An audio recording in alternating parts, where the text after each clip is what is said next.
안녕하십니까. 평생투자 파트너입니다. 3월 25일 수요일입니다. 시장이 좀 반등을 해서 다행입니다. 그렇지만 뭐 시장이 V자로 이렇게 반등할까? 뭐 이거는 그렇게는 사실 생각하지 않는데요.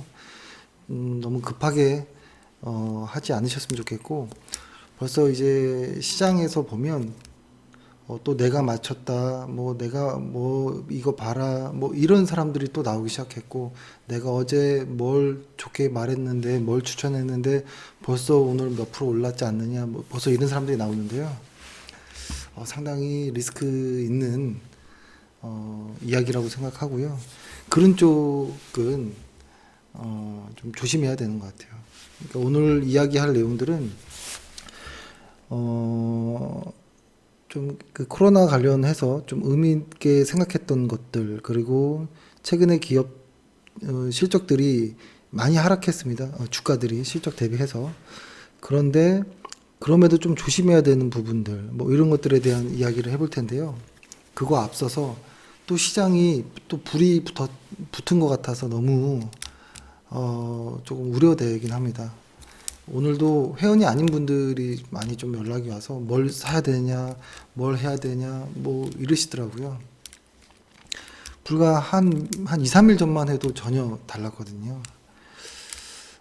그래서 왜 그런 생각을 하느냐, 뭐 이렇게 했더니 지금 TV에 누가 나와서 혹은 어떤 문자를 받았는데 뭐를 사면 뭐 얼마가 오르고 뭐 이런 얘기를 하더라고요. 그래서 참 씁쓸했습니다. 씁쓸했고, 사실 주식을 하면서 제가 이제 경험한 거는 주식을 오래 한 사람일수록 매우 겸손했던 것 같아요. 매우 겸손하고, 그랬던 것 같고, 그리고, 심지어 아주 주식을 오래 한 분들은 책도 잘 권하지 않아.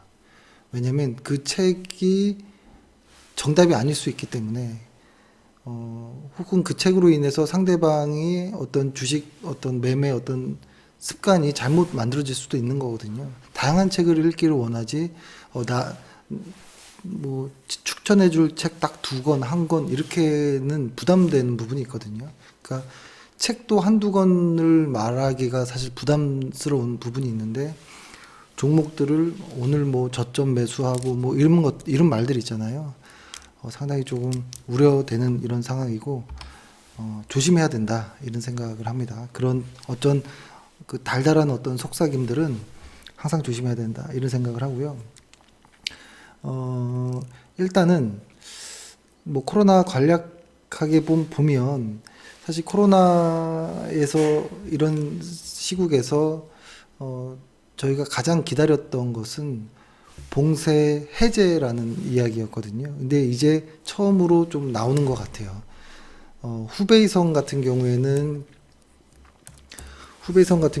오늘이죠. 오늘 이제 해제가 됐고, 우한 역시 4월 뭐 8일경 뭐 이렇게 시기를 잡아놓은 것 같고, 그다음에 미국 같은 경우도 뭐 4월 12일 부활절 뭐 이 언저리에 어떤 봉쇄했던 것들을 해제한다, 뭐 이런 이야기가 나왔던 것 같은데요. 거기에 또 플러스 뭐 꽤 많은 어떤 양 2조 달러를 합의했다 이런 뉴스도 나왔고, 그래서 저는 매우 긍정적인 뉴스라고 봐요. 왜냐하면 시장이든 어떤 실물 경기든 뭐가 확 안 좋아졌을 때 이것을 살리려면 당연히 경기도 부양해야 되고 통화도 완화시켜줘야 되고, 실제로 그 힘을 받아 기업들이 움직여야 되는 이 양쪽이 같이 움직여줘야 되는데, 한쪽은 봉쇄하고 한쪽은 풀고 완화하고 이게 좀 언밸런스 하잖아요. 근데 만약에 이런 것들도 계속 강하게 필요한 만큼 뭐 이런 단어도 나오고 재정 정책도 나오고 통화 정책도 나오고 이런 상황에서 기업들의 어떤 이런 심리 봉쇄된 어떤 이런 것들까지 다 해제되면 움직일 거라고 생각을 합니다. 생각을 하고 매우 긍정적으로 좀 본다라고 말씀드리고요. 그리고 코로나 바이러스 관련해서 어, 이렇게 처음으로 약간의 이렇게 좀 횡보하는 조짐이 나왔고요. 우리가 좀 주목했던 미국 같은 경우에 좀 흔들리는 이렇게 좀 꺾이는 모습이 좀 나왔거든요. 중국 같은 경우에는 좀 오래됐죠. 꺾인지 꺾이고 왔다 갔다 했죠. 음, 그래서 일단은 이렇게 중국처럼 일단 미국도 한 번에 어떠한 이런 조정을 어떤 이 나오고 이제 나오고 나서 아마 이제 좀 정점이 나오지 않을까. 코로나 어떤 확진자들의 어떤 좀 정점이 나오지 않을까 이런 생각을 합니다. 그래서 좀 생각해 보면 기업도 이제 다시 움직이기 시작하고 돈도 많이 풀렸고 실제로 확진자 수도 정점을 통하고 뭐 이렇게 가서 심리가 회복되고 이러면 좀 좋아지지 않을까요? 이제 그런 생각을 하고요. 이제 저희가 이제 최근에 자주 드리는 말씀 중에 하나가 이런 것입니다.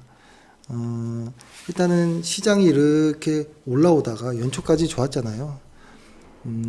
그 다음에 코로나라는 무언가가 쿵 생겼습니다. 근데 이게 잠깐 생긴 게 아니고 아주 무서울 정도로 금융위기급으로 만들어져 버렸죠. 그래서 시장은 코로나가 없었다면 아마 뭐 이렇게도 갈 수 있었겠죠. 근데 코로나 이후로 이렇게 흘러버렸는데요. 저는 이 코로나로 인해서 일정 부분은 회복이 될 수 있다라고 봅니다. 코로나로 인해 망가졌던 이 부분이. 그렇지만 일단 당장 이것이 코로나 이전에 이 전고점을 뚫고 확 날아갈 수 있을까? 여기는 아직 모르겠다라는 생각이 들어요. 왜 그러냐면 코로나로 인해서 뭐가 됐든 간에 한 개 분기 혹은 뭐 두 개 분기까지는 망가질 가능성이 매우 높거든요. 그래서 분명히 영향을 받을 것이고 연으로 봤을 때는 분명히 손실이 있을 것이다라는 생각이 듭니다. 그래서 지금은 저희가 개별 어떤 종목들에 대한 이야기를 좀 웬만하면 안 하려고 하는데요. 왜냐면 지금 이야기하는 것들이 많이 달라져요. 그래서 이게 왜 달라지느냐에 대한 이야기를 조금 드릴게요. 이게 그래서 일단 보여드릴게요. 그거는. 그래서 일단은 뭐 이렇게 한번 생각을 하고 있습니다. 저희 같은 경우에는 흔히 말하는 버핏 지수라고 하는 가 있죠. 워렌 버핏이 말하는 60에서 80%의 어떤 구간은 아주 좋은 저평가 구간이고 혹시라도 이 아래로 하락한다면 매우 매수하기에 최적의 어떤 타이밍이다라고 이야기할 정도인 것이죠. 요것을 보통 저평가라고 하잖아요.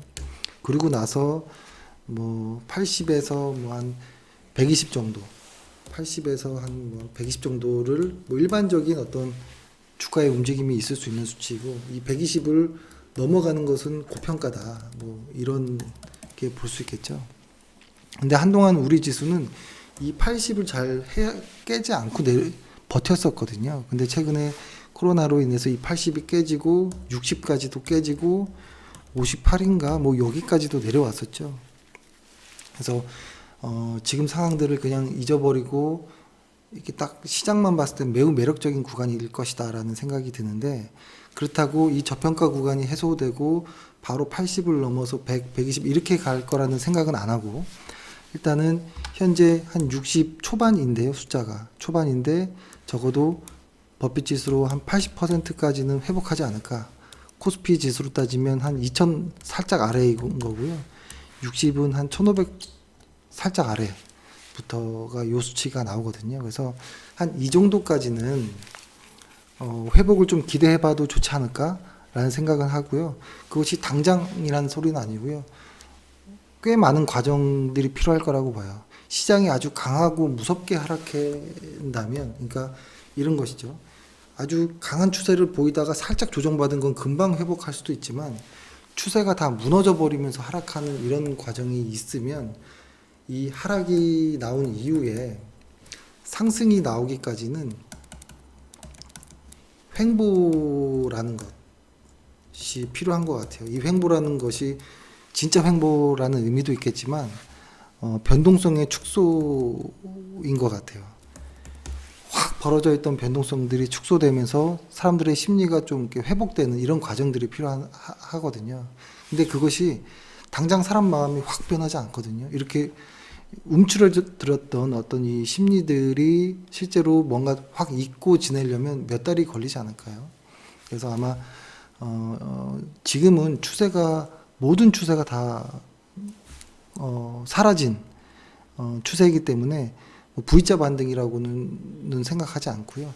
어떠한 변동성이 줄어들면서 실제로 정말 좋아지네 뭐 이런 것들이 을 확인하는 어떤 과정들이 필요할 것이고, 그리고 진짜 상승으로 이어지려면 그 다음에 나오는 어떠한 실적치들까지도 좀 확인시켜 줘야 된다라는 생각을 하고요.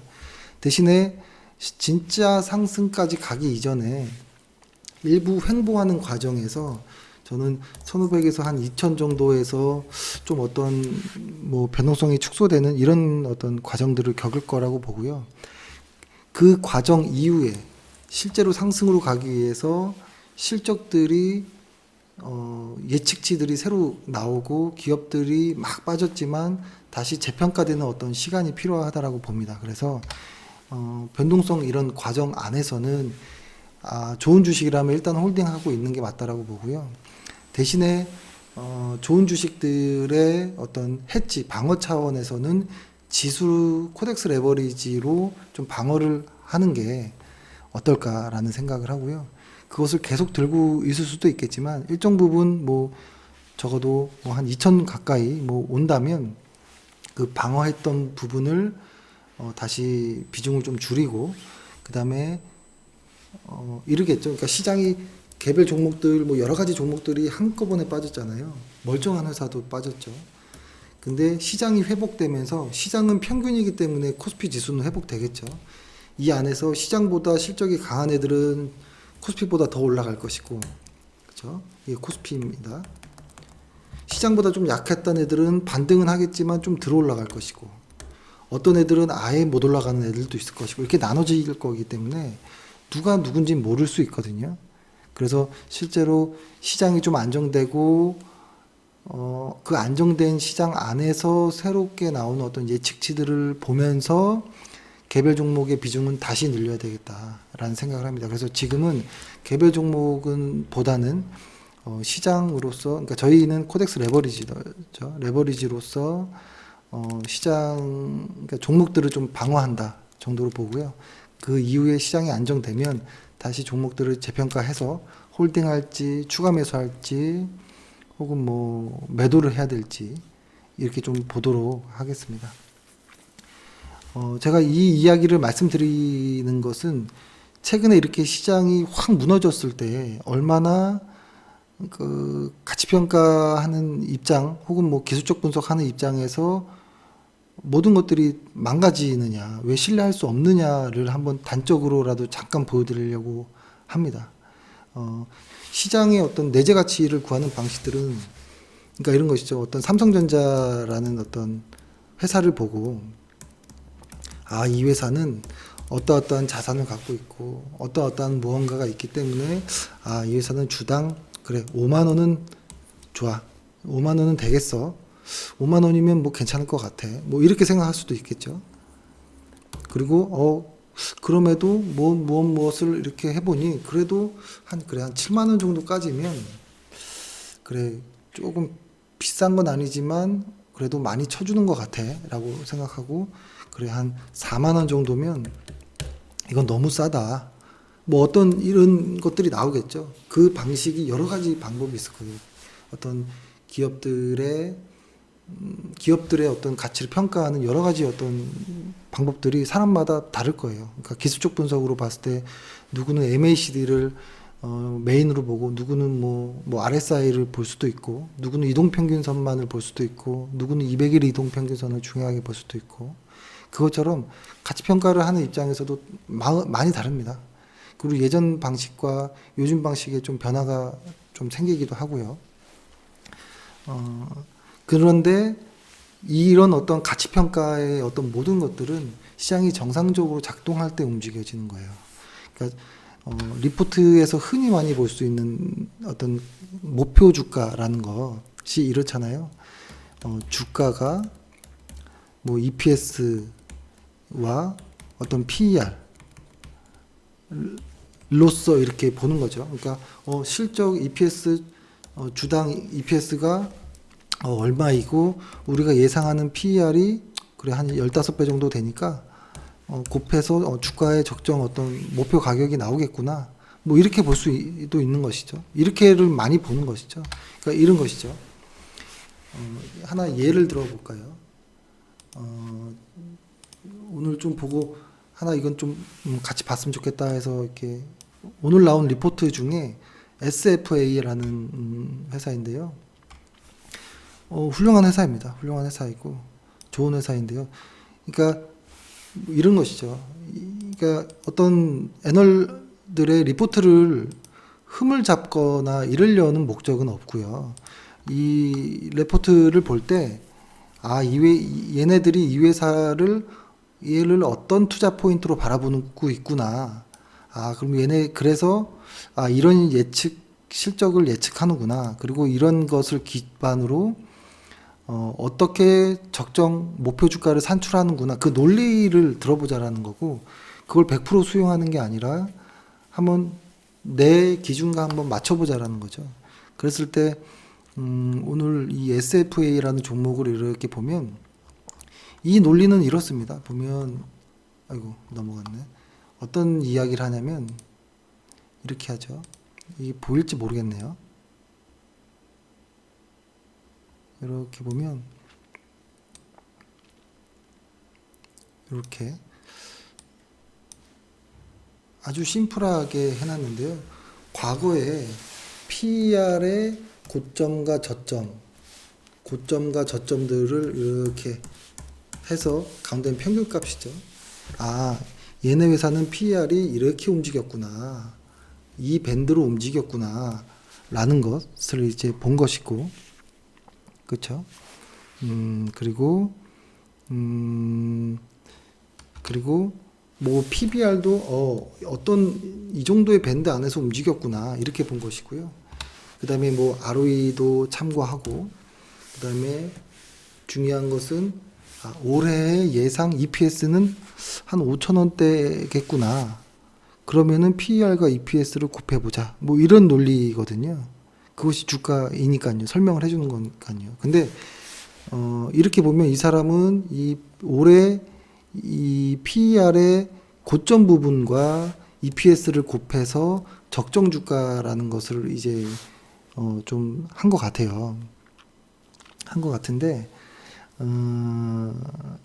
이 언저리에서 근데 이것이 어떤 게 문제가 되냐면 이게 맞을 때가 있고 또 안 맞을 땐 너무 안 맞고 이러거든요. 근데 특히 다를 땐 모르겠지만 이렇게 시장이 확 망가져 있거나 시장이 확 상승할 때는 안 맞아요. 왜냐면 이 PER이라는 것은 주가를 설명해 주려고 노력해요. 왜냐면 지금 시장이 확 빠졌잖아요. 이 확 빠진 이유는 EPS와 PER의 조합인 이 주가가 이렇게 확 빠진 것은 EPS는 아직 크게 달라지진 않았는데 이 PER만 코로나의 어떤 영향으로 확 빠진 것으로 이렇게 표현할 수 있거든요. 근데 이렇게 갑자기 확 무언가가 붕괴돼 버린다면 추세를 상승이든 하락이든 붕괴를 만들어 버리면 이 PER의 이 밴드들이 이렇게 상단과 중심가 하단 이렇게 오던 것들이 같이 확 이렇게 쪼여집니다. 이렇게 되면 요 밴드가 없어요. 그렇게 되면 애매한 숫자가 나오는 거예요. 그렇기 때문에 이 회사의 어떤 뭐라고 할까요? 적정 주가와 목표 주가가 갭이 거의 발생하지 않는 이런 상황까지도 놓입니다. 그러니까 보통 적정 주가라는 것이 있고 고평가되어 있는 주가가 있을 것이고 저평가되어 있는 주가가 있을 것인데 이게 없이 이렇게 간다라는 겁니다. 이렇게 보통 이 정도의 갭은 나와야 쌀 때 사서 비쌀 때 파는 이런 어떤 의미가 좀 있을 텐데 지금은 이렇게 44,000원과 45,000원 이렇게 적정 주가와 목표 주가가 거의 붙어버리는 상황에 오거든요. 그러니까 뭐가 맞고 틀리다의 개념이 아니고 지금은 좀 조심해야 될 필요가 있다라는 거예요. 그래서 시장이 막 가다가 코로나라는 것이 나왔고 주가는 말도 안 되게 이만큼 하락했기 때문에 지금 PER로서 주가를 설명하거나 실적치와 예상 PER들 뭐 이런 것들로 주가를 산정하는 방식들은 이상한 결과가 나올 때가 많아요. 너무 괴리가 커지고. 그래서 이런 것들은 좀 조심해야 되지 않느냐. 그래서 지금은 이 코로나 구간이 해제되기 이전까지는 어떤 기업에 대한 어떤 평가하기가 좀 어려운 구간인 것 같아요. 지금은 평가하기가 어려운 구간. 그래서 코로나 이후에 시장이 위로 갈지 아래로 갈지 모르겠지만 일단 코로나가 어느 정도 회복된다면 그때 기업들을 좀 다시 평가하는 것이 조금 안전하지 않을까라는 생각을 하고요. 근데 그럼에도 불구하고 조금 관심 있게 봐야 되는 영역은 있을 수 있다고 봐요. 그러니까 예를 들어서 코로나라는 것이 이렇게 퉁 발생했잖아요. 시장이 가다가 코로나로 훅 빠졌는데 이 코로나로 인해서 훅 빠질 때 모든 것들이 빠졌어요. 모든 종목들이 코로나와 상관이 있든 없든 그냥 다 빠졌습니다. 그리고 일정 부분 상관없이 또 다 회복하고 있거든요. 이렇게. 근데 일정 부분 코로나가 해소된 이후에는 살아있는 놈들과 아닌 놈들은 좀 구별될 수도 있겠다라는 생각을 하는데요.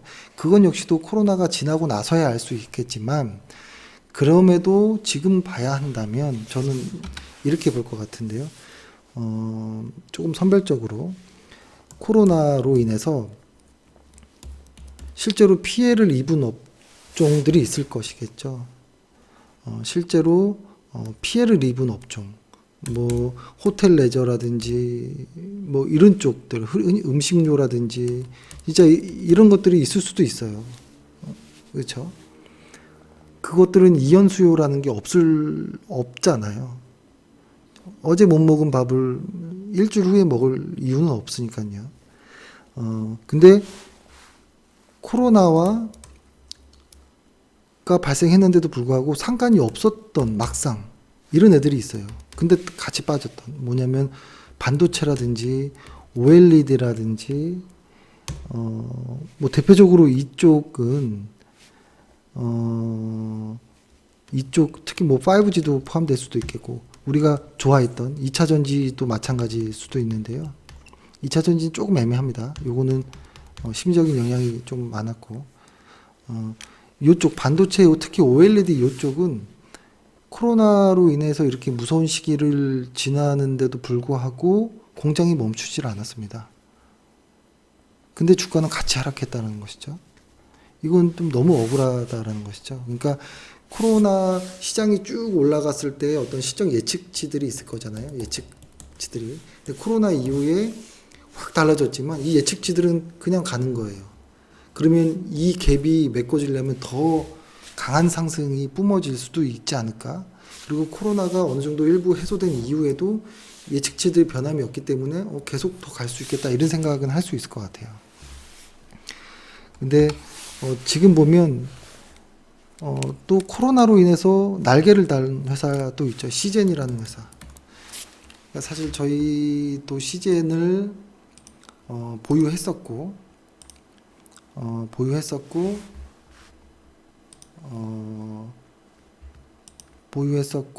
이제 매도를 한 종목이긴 하죠. 그러니까 저희가 뭐 2만 원대 들어가서 3만 원 뭐 후반대인가요? 그래서 요 언저리군요. 요때 들어가서 요 언저리 때를 이제 매도를 했는데요. 그 사실 매도 이유가 뭐였었냐면 적정 어떤 회사의 어떤 가치가 아니라 갑자기 코로나 테마성 종목으로 좀 분류가 되어버려서 앞으로 변동성이 어떻게 될지는 모르겠다. 근데 다만 이것은 운이 좋게 이 변동성이 위로 갔던 것이죠. 근데 이게 아래로 갈 수도 있었던 상황이기 때문에 일단은 코로나로 인해서 테마로 엮이는 게 싫어서 일단은 매도를 했습니다. 좋든 말든 앞으로 뭐가 됐든. 근데 이것이 지금은 날개를 달아버렸죠. 시젠이라는 종목이. 그래서 사실 마음이 아프긴 하지만 아마 홀딩을 했었으면 얼마나 좋았을까 뭐 이런 생각은 하겠죠. 그러니까 저희가 생각했던 건 한 4만 원 정도 이후부터는 다시 한번 좀 보자 뭐 이런 말씀을 드렸는데 역시 코로나와 많이 밀접하게 엮여 있어서 일단은 건들진 않았는데요. 이렇게 코로나로 인해서 플러스가 난 종목도 있습니다. 그리고 최근에는 코로나와 말도 안 되게 또 테마성으로 엮이는 애들도 있어요. 그러니까 이 시젠 같은 경우는 테마로 엮였다가 실제로 기업의 실적에 플러스가 되는 상황들. 그리고 이 회사 같은 경우에는 진짜로 이제는 국제적인 어떤 시험대에서 광고 효과를 낸 거죠. 정말 세계적 기업으로서 이제는 광고가 돼버린 겁니다. 그래서 매우 좋은 케이스였고, 또 아닌 케이스들도 뭐 있습니다. 말만 이제 뭐다 해가지고 막 또 변동성이 심한 것들. 그래서 지금은 여러 가지들을 이렇게 제거하고, 코로나가 있었지만 사실 크게 뭐 달라지진 않았던 애들, 뭐 이런 애들 중에서 싼 애들은 조금 접근하는 게 어떤가라는 생각이 들고요. 일단 그것과 조금 이제 관계 있게 좀 본다면, 저희가 보유한 종목도 있겠지만, 보유한 종목 말고, 저는 야스라는 이 회사도, 매우 긍정적으로 봅니다.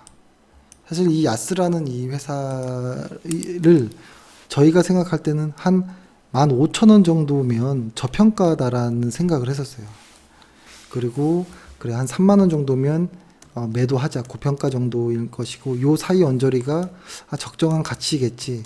다만 이 적정한 가치에서 실적이 확인될 때쯤 이 라인까지 뚫고 가겠지 이런 생각. 하지만 저평가에선 이 구간에서는 매수해도 좋겠지 이런 생각을 했던 종목인데, 그러니까 15,000원이면 너무 싸다라고 생각했던 종목이고, 3만 원이면 그럼에도 비싼 건 아니에요. 더 위에 거품이 있을 수 있지만 그래도 3만 원이면 뭐 제 가격은 받는 거겠구나, 이렇게 좋게 받는 거구나 이렇게 생각한 가격인데 지금 8,000원에 와 있습니다. 이런 회사들이 많아요.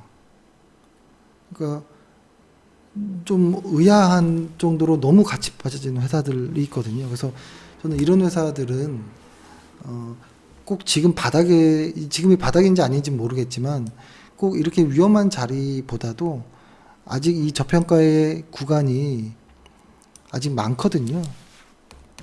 그러니까 꼭 지금 아니더라도 이 언저리 구간대라면 적당하게 코로나가 좀 회복되는 걸 보면서 이렇게 들어가는 것도, 꼭 이 종목을 매수하라고 말씀드린 건 아니고요. 이렇게 말도 안 되게 싼 종목들이 좀 있다라는 설명을 드린 거고, 또 저희가 보유하지 않은 것 중에서 뭐 나스미디어라는 종목도 사실 코로나와 좀 무관하지 않은가라고 생각이 좀 들더라고요. 그러니까 이 회사도 저희가 봤을 때 2만 원 정도면 2만 원 정도면 정말 싼 거 아니야? 라는 생각을 했었고, 한 4만 원 정도면은 이 정도면 팔아도 괜찮지 않을까? 이런 정도. 이 언저리는 적정한 가격이 있을 것이고. 근데 지금 이 종목이 너무 싸게, 지금 현재 2만 지금 좀 2만 원대를 살짝 올라왔는데요. 2만 원 아래로 빠졌다가 또 이만큼 올라왔습니다. 이게 정확히 좀 보면은, 그쵸? 제가 이거 표시를 잘못했는데요. 이게 다시 보면은, 저희가 생각할 때 한 22,000원, 1,000원 뭐 요 언저리, 그러니까 요 언저리면은 이거 정말 싼 거다라는 생각을 했었고, 한 요 언저리가 비싸다기보다는 그 정도면 충분히 가격이 매겨진 거 아니냐라고 했는데도 불구하고 확 빠진 이런 애들도 있습니다. 근데 사실 생각해보면 이 회사 나스미디어가 온라인 광고가 죽었을까요? 코로나로 인해서? 좀 무관하지 않나요?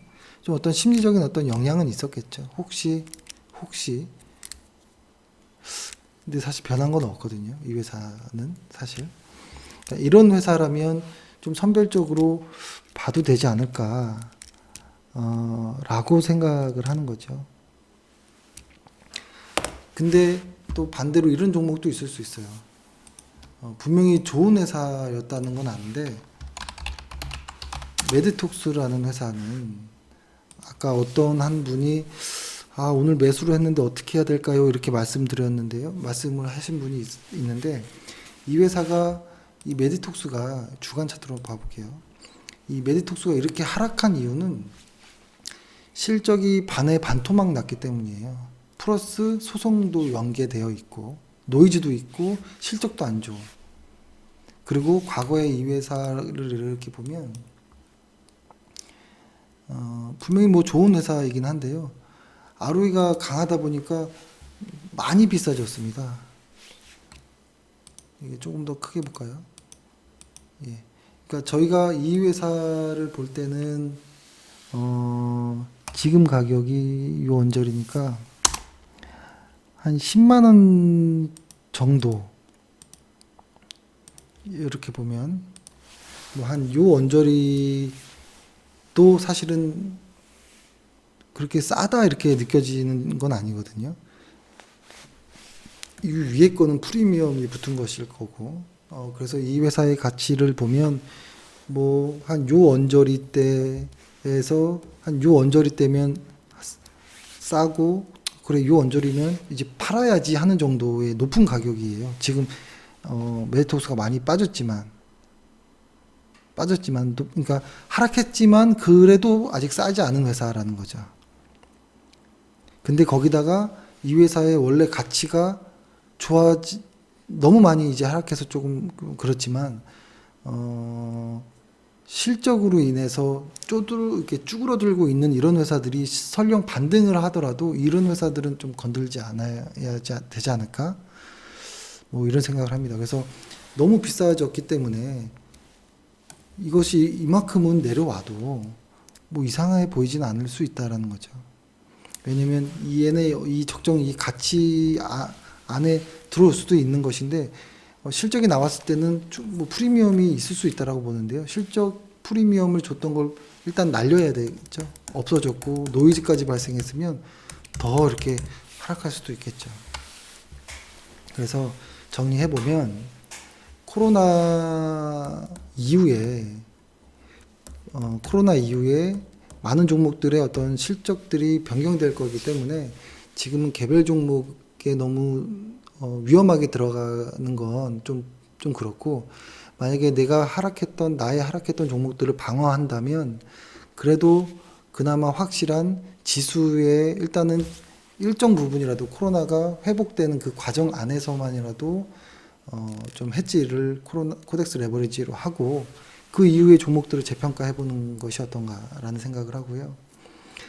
만약에 그럼에도 개별 종목을 좀 보고 싶다라고 하면 선별적으로 좀 접근해야겠다 라는 생각을 합니다.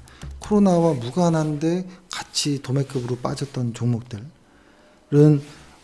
꾸준히 관심 있게 혹은 대담하게 조금씩 분할 매수도 괜찮겠지 않을까. 그리고 좀 길게 보는 텀이라면 뭐 한 1년 반 정도 지난다면 분명히 어떤 가치가 재평가 되겠죠. 너무 말도 안 되게 싸졌으니까. 근데 실적이 안 좋아지고 어떤 노이즈가 있고 어떤 테마가 있고 이런 애들은 반등한다고 매매하지는 않으셨으면 하는 생각이 들고요. 그래서 저희 입장은 이런 거죠. 그래서 저희도 일단은 코덱스 레버리지를 조금 하락할 때 조금 더 매수하려고 하고요. 지금 역시도 코스피가 뭐 며칠 반등했지만 지금도 보면 코스피를 볼게요. 반등했지만 아직도 좀 비이성적인 어떤 구간이긴 합니다. 아직도 매우 싼 구간이에요. 근데 이 코로나가 끝난 게 아니니까 다시 시장이 정상이 아닌 게 정상일 수도 있는 것이죠. 그래서 근데 코로나가 끝났을 때는 분명히 정상적인 어떤 궤적으로 들어가겠죠. 그걸 본다면 뭐 분할로 좀 매수를 할 수도 있다라고 보고요. 그리고 이제 마지막으로 이제 한 1분 정도만 말씀드리고 끝내는 내용을 할 텐데요. 지금 보시는 게 코스피의 어떤 월간 차트 좀 길게 본 겁니다. 2008년도부터 지금까지를 이렇게 본 건데요. 예전에도 많이 말씀드렸던 것 중에 하나가 2017년도 말에 요때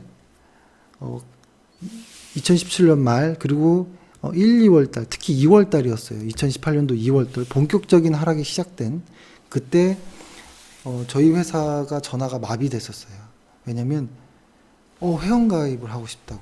근데 과거에는 이제 회원가입을 해서 돈도 받고 했지만 이제는 돈 받고 이렇게 하지 않고 회원도 받지 않잖아요. 그런데 그러니까 그때 좀 아쉬웠던 거죠. 그러니까 요때 많이 힘들었었는데 못 들어왔다가 주가가 막 오르니까 오 하다가 놓친 거예요. 그러다가 막판에 주가가 오르고 조금 조정받았다 생각하니까 엄청나게 들어온 거거든요. 요때. 근데 요때는 사실 피했어야 되는 것이고, 근데 요때 매수했던 분들의 경험은 한 2년 이상을 강한 하락을 했기 때문에 주식시장에 좋은 어떤 경험이 없어요. 어떤 성공해 본 적도 없고, 실적이 좋은 회사라고 매수했지만 계속 하락하고, 근데 이것은 주식시장의 절반만 본 것 같아요. 왜냐면 시장이 하락하면 또 이렇게 올라오거든요. 그러니까 시장을 이렇게 봤을 때 시장이 왔다 갔다 합니다. 왔다 갔다 할 수밖에 없는 구조이고요. 사이클이. 근데 여기서부터 여기까지를 경험한 사람들은 주식시장은 지옥일 것이고요. 근데 그것들을 잘 참고 여기까지 다시 올라온다면 계좌가 또 달라지기 때문에 주식시장에 항상 좋은 기억만 남아있거든요. 근데 그래서 이런 사람들은 주식을 계속 합니다. 좀 하면서 노하우가 생기고 안전하려고 노력을 하고 보수적으로 변하고, 왜냐면 항상 위험이 있다는 건 알기 때문에. 근데 여기만 경험하고 주식을 포기하지 마시라는 말씀 드리고 싶어요. 지금은 이 단계인 거예요. 2년 동안 하락만 했던 거예요. 그러니까 누구도 좋은 기억이 없을 수밖에 없겠죠. 근데 계속되는 하락은 있을 수 없습니다. 반드시 이 좋은 경험을 한 번을 갖고 판단을 해야 된다고 생각해요. 그러니까 상승장과 하락장을 한두 번 경험해 본 다음에 그때까지는 소액으로 주식을 하고 그 이후에 확신이 들면 주식을 해야 된다라고 보고요.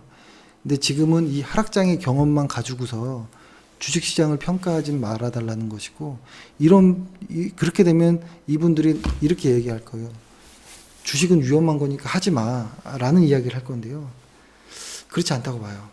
그래서 저희도 지금 현재 코덱스 200을 꾸준히 매수를 하고 있는데요. 코덱스 200을 계속 매수만 하지는 않을 겁니다. 이렇게 시장에서 어떤 과열권의 어떤 조짐이 나올 때까지는 가져갈 거예요. 코덱스 200을 적립식으로 한쪽에서 적립하는 거는. 근데 지금은 아직도 이 중심선 아래에서 움직이잖아요. 어느 순간 시간이 지나 반드시 여기를 한번 갈 때 1년 후가 될지 2년 후가 될지 모르겠지만 그때 그 코덱스 200을 적립식으로 매수한 사람들의 계좌는 상당히 안정적일 겁니다. 근데 플러스 그 당시 때는 다른 개별 종목들도 안정적일 것이기 때문에 그때 진짜 계좌가 확 불어날 거예요. 뭐 단언할 수는 없겠지만 그런 어떤 기대를 있죠. 그리고 과거의 경험은 그랬고. 그래서 지금 너무 주시장을 안 좋게 보거나 뭐 그러진 마시고, 그러니까 지금 뭐 이렇게 비중이 많아지고 이런 분이라면 참아야 될 거라고 생각을 하고요. 적어도 코로나로 인해서 망가졌던 주식이라면 코로나로 인해서 회복되는, 그러니까 코로나가 안정될 때까지는 좀 기다려 봐야죠. 그 이후에 다시 좋은 회사들을 좀 찾아야겠죠. 아까 말씀드렸던 것처럼 멀쩡한 회사인데 막 빠진 애들이 있거든요. 뭐 그런 말씀을 좀 드리고 싶습니다. 오늘 좀 내용이 길었는데요. 좀 좀 안타깝더라고요. 최근에 주식시장을 떠나는 분들이 좀 있어요. 떠나는 분들. 더 속상한 건 뭐냐면 그 떠나는 분들이 SK하이닉스를 보면 최근에 며칠 하루 이틀 반등하니까 계속 샀던 개인 투자자들은 계속 샀거든요. 떨어질 때. 근데 하루 이틀 반등하니까 매도하고 나가버려요. 근데 이 매도 자리를 외인과 기관이 다 사고 있거든요. 이틀 연속. 너무 속상한 것 같아요. 힘들 때 계속 오기로 샀다가 하루 이틀 오르면 빠져버리는. 근데 보통 시장에서 이렇게 급락장 이후에 6개월 혹은 12개월 혹은 뭐 18개월 이후에는 항상 큰 수익이 나왔습니다. 근데 잠깐 1, 2주의 어떤 이 변동성에서 움직이라는 이야기가 아닌 것이죠. 한참 걸릴 수 있으니까 지금 비중이 있는 사람들은 이 정도에는 한번 가봐야 된다라고 봐요. 그래야지만 어떤 시장에서의 어떤 꼭지까지 한번 가보는 거죠. 지금 시장의 바닥권일 거잖아요. 지금은 너무 아깝죠. 주식은 그렇게 단기적으로 하면 확률이 적죠. 그래서 뭐 그런 말씀을 좀 드리고 싶었습니다. 뭐 오지랖 넓게 이야기를 해봤고요. 네, 그렇습니다. 아무튼 몸도 힘들고 마음도 힘들고 스트레스 너무 받지 마시고, 그리고 최근에 또 하루 이틀 반등했다고 막 또 추격 매수하고 이러지 마시고, 그리고 주식 방송 하시는 분들도 말도 안 되게 종목들을 위험하게 막 추천하고 뭐 이러지 않으셨으면, 지금은 코로나가 회복되는 것을 좀 회복되는 기미가 좀 보이는 것 같긴 하지만 그래도 회복되는 것까지 조금 얌전하게 좀 젠틀하게 좀 기다려보는 게 어떨까라는 생각을 합니다. 네, 이렇게 해서 방송 마치도록 하겠습니다. 오늘 하루 고생 많으셨고요. 내일 뵙겠습니다. 감사합니다.